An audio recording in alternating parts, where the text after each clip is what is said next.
What's up mga kabusing? This is your Bisaya na programmer. Sa kinaing episode, mangisgot taon saan ito pag-setup og database gamit ang SQL. So, sit back, relax, and enjoy the show.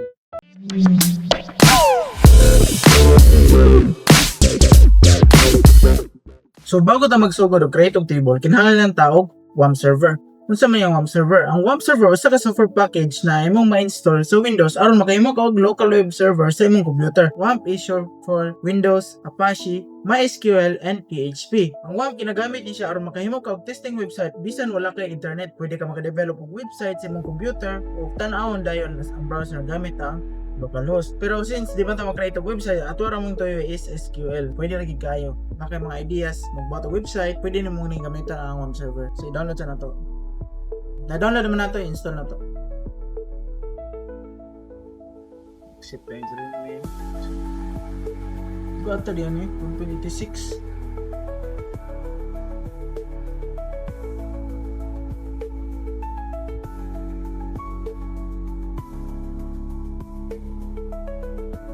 Na-install na naman nato ang WAMP. I-launch na to ang application.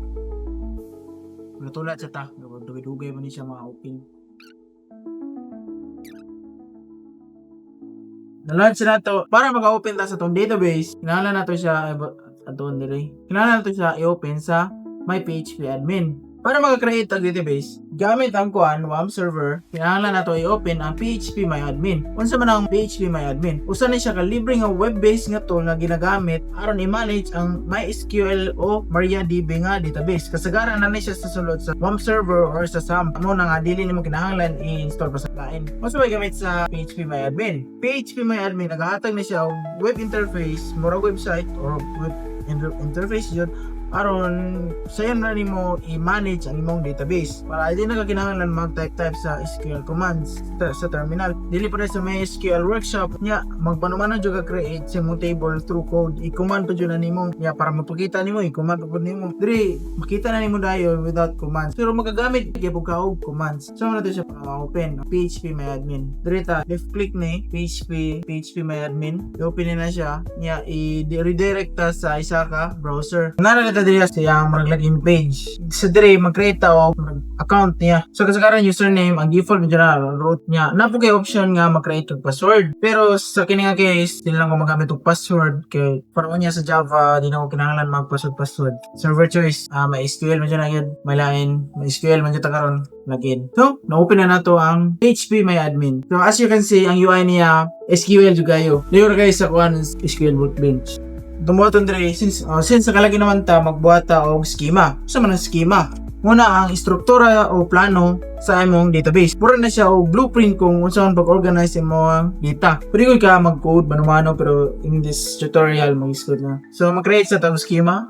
Mga na CMS. So naka-create na tao schema. So magawa na ni butang schema, dili ta mag-create sa tong mga table. Pangalan na sa nako ni user 5 columns.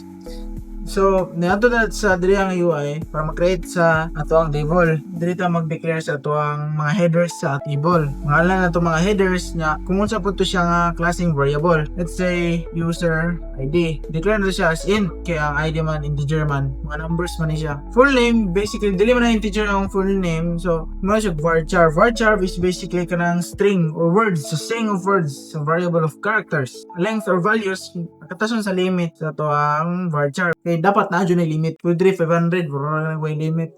Username. So, ang username, gawin mo natin siya blob, same as sa password. So, kung saan mo yung blob? Ang blob, magkapasabot og binary or large object. Kini sa klase ng data type nga ginagamit sa database aron i-store ang dagkong binary data bisan sa file nga dili ordinaryong text. Varchar yapon.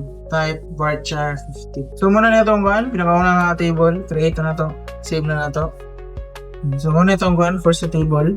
Dali makita mo na nimo sa baba. So, as you can see, wala pa na siya unod. So, wala pa na. Mag-create pa tag at least 4 more ka database sa ito ang table. So, user. Create pa tag 4 more.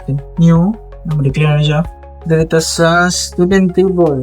Create pa tag another table. Table name to student. To student. So, natay ikon. Kinalan tag 7 mga table. So, 4 naman. 1, 2, 3, 4. 5, 6, 7, siya add 3 para ma-add siya. Student 2, 1, 2, 3, 4, 5, 6, 7. So, nahuman naman na ito ang pinag-uuna nga table, ang user table, dili na ito sa student table.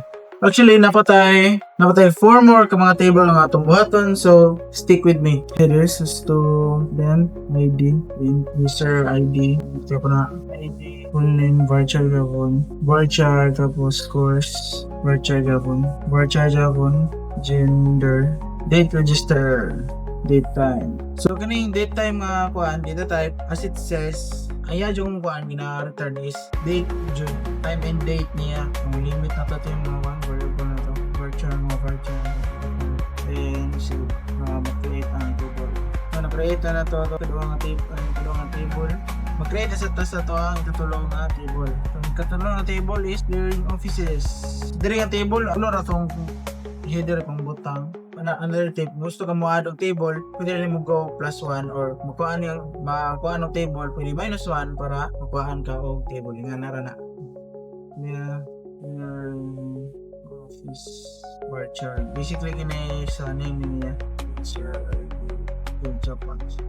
Save. As you can see, created na ito ang third table, clearing offices. Renamed ito ganiya kay na mali ko. Kasi lang, napatay doon ka mga table button. Ang clearance request table o ang clearance status table. Ang create ito table ito.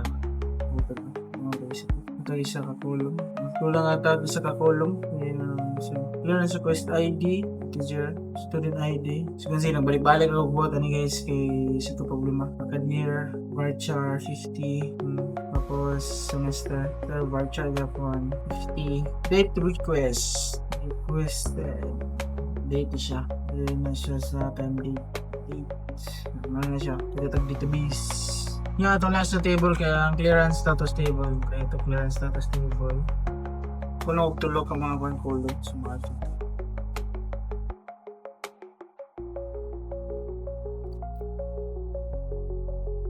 Data nyo na siya. Save. Ay, tama eh. Ang ina yung mga length yung mga varchar. So, that ends our tutorial. So that is how you create table schemas, headers in MySQL. Thank you for watching, guys.